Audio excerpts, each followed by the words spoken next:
Galera, eu sempre mantenho esse DVD que eu comprei, achei lá na Penha.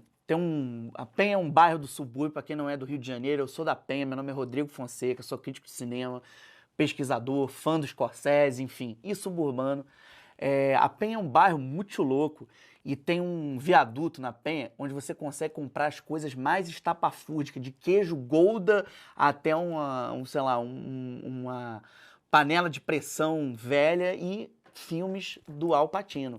E eu comprei esse filme aqui, eu sei que muita gente nem tem mais DVD, mas quem tiver vale a pena. Eu vi O Autor em Família, primeira vez em VHS, depois eu me deparei com uma cópia dele passando no SBT à noite, com o Al Pacino sendo dublado por Nelson Batista, que foi uma das grandes vozes da dublagem brasileira, dublava o Jerry Lewis, enfim, um ator que dublava os seriados Super Amigos, até quando eu era criança, lá no século XII.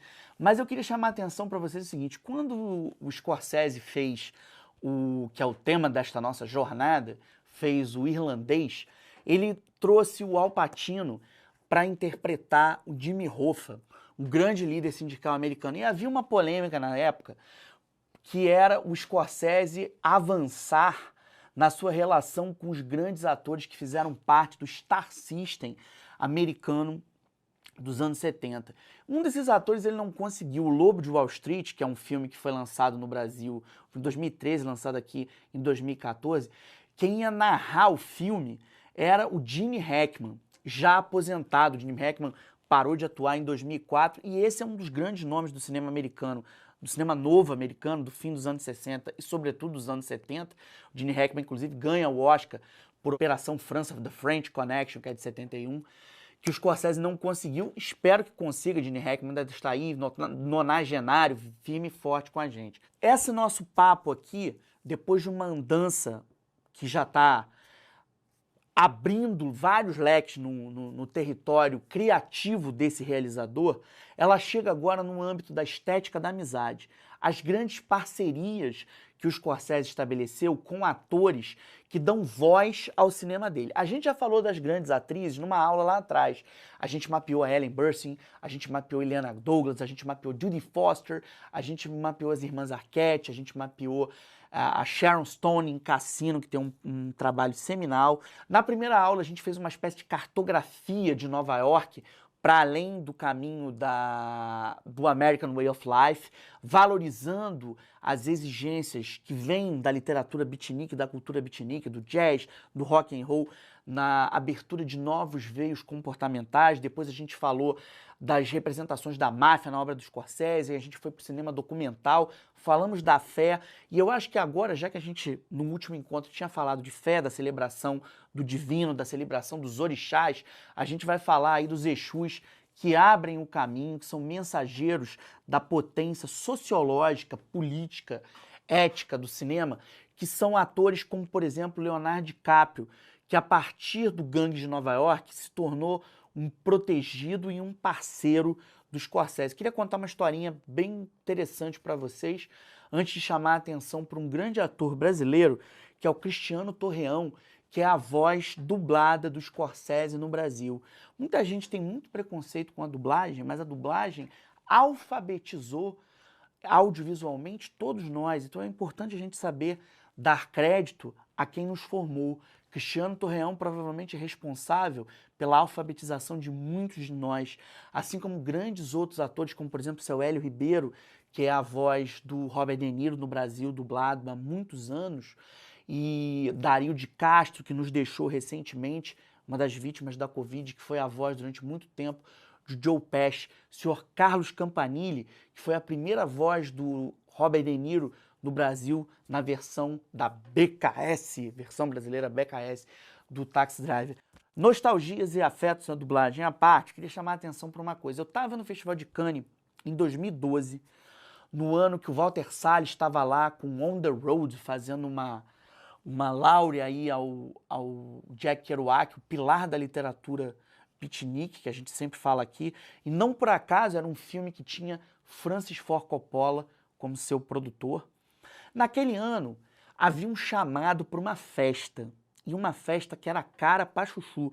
Você tinha que pagar, tipo, sei lá, $1.500, acho que 1.500 euros, né? Estava em Cannes, para participar. Obviamente que eu, com o dinheiro de repórter, não conseguiria nem se eu ficasse na porta vendendo bala. Mas fiquei sabendo dessa festa. E para que existia essa festa? Essa festa era dada num iate em Cannes pelo Leonardo DiCaprio para levantar fundos para um projeto que estúdio nenhum quis bancar, chamado The Wolf of Wall Street, o Lobo de Wall Street. Naquela festa, o DiCaprio levantou por baixo 20 milhões de dólares, porque executivos do mundo inteiro pagaram para participar daquela festa, com 1.500 de um, 1.500 de outro, 1.500 aqui, 1.500 ali, e direito a um speech do DiCaprio, falando diretamente a quem estava presente naquela festa petit comité. Eles levantaram a grana para que o Scorsese pudesse fazer uma adaptação para o cinema das peripécias do Jordan Belfort, que era um investidor da Bolsa de Valores que inventou mutretas para, usando dinheiro de acionistas, vendendo ações a preço de banana, formar um grande império. Mas o que eu acho que chama mais atenção naquele filme, que tem inclusive o Kanye West na trilha sonora, é a maneira como o Scorsese, já quase septuagenário ali, eles conseguiram fazer uma ode a um tipo de cinema que aparentemente não caberia na obra de um cineasta de uma verve católica tão ferrenha como o Scorsese, que é a comédia erótica. Aquele filme é um filme de um erotismo exacerbado, com direito a uma cena bastante peculiar, usando com uma vela e o DiCaprio, que desafiou alguns tabus. E ali a gente viu nascer um movimento do Scorsese para dialogar com outras narrativas de gênero, apoiado, obviamente, numa parceria que ele vinha trazendo do Gangue de Nova York, do Aviador, com o DiCaprio, que volta agora no Killers of the Flower Moon, que é um filme mais recente que o Scorsese está finalizando sobre faroeste, sobre a gênese do FBI. Nesse faroeste, que vai ser lançado no Festival de Cannes de 2023, ia para o Natal de 2022, mas foi adiado, é uma parceria da Apple com a Paramount. Esse filme, o Scorsese faz parceria também com um outro de seus musos, que é o Robert De Niro. Eu acho que essa é a parceria mais famosa, a começar por um gesto, que é a maneira como Travis Bickle, o personagem do De Niro, que está aqui nesse filme, que está sempre comigo, que é quase um patuá meu, que é Os Bons Companheiros. O De Niro está nesse grande filme dos anos 90. Ele, no Taxi Driver, ele fala, "Are you talking to me?", olhando no espelho. Aquela sequência emblematizou aquele filme. Eu queria falar um termo técnico para vocês. Existe um termo técnico que a gente usa na história da dramaturgia, nas construções dramatúrgicas, na escrita de roteiro, que a gente chama de set piece. O que é um set piece? Set piece é uma sequência ou cena, quase sempre uma sequência, ou seja, um conjunto de cenas, que imortaliza, vira sinônimo de um filme. Vou dar um exemplo para vocês. Vocês lembram, por exemplo, do ET cruzando a Lua, né? O alienígena cruzando a Lua de bicicleta no filme do Spielberg de 1982?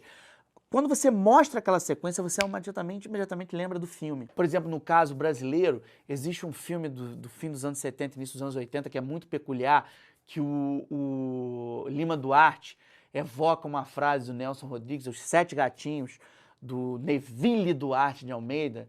Quem desenhou cacetinhos voadores na parede do banheiro? Aquela sequência virou um emblema, né? Na verdade não é cacetinhos, é outra palavra, mas não podemos dizer nesse horário. Ali virou um set piece dos Sete Gatinhos. Da mesma maneira como o próprio DiCaprio abrindo os braços, I'm the king of the world, no Titanic virou um set piece. O set piece do Taxi Driver virou essa sequência emblemática do De Niro falando pro espelho. E o De Niro volta em múltiplas parcerias, na verdade já vinha antes, do Mean Streets, em que eles se conheceram no set daquele filme. Filme esse que tinha como real protagonista Harvey Keitel, que aparece em múltiplos outros filmes também. É outro parceiro longevo do Scorsese, que faz parte de um Star System ali dos anos 70, que dá voz a um masculino fragmentado, a um masculino vetorizado pela cocaína, vetorizado por uma rebeldia contra o sistema americano, um Star System de masculino vetorizado pelos traumas da Guerra do Vietnã. Todas essas figuras estão ali. O Scorsese fez, portanto, algumas parcerias. Em anos mais recentes, por exemplo, um ator que entra discretamente, dois atores que entram discretamente em alguns filmes dele, são Ben Kingsley, o que está, por exemplo, na Ilha do Medo, está no Cabré.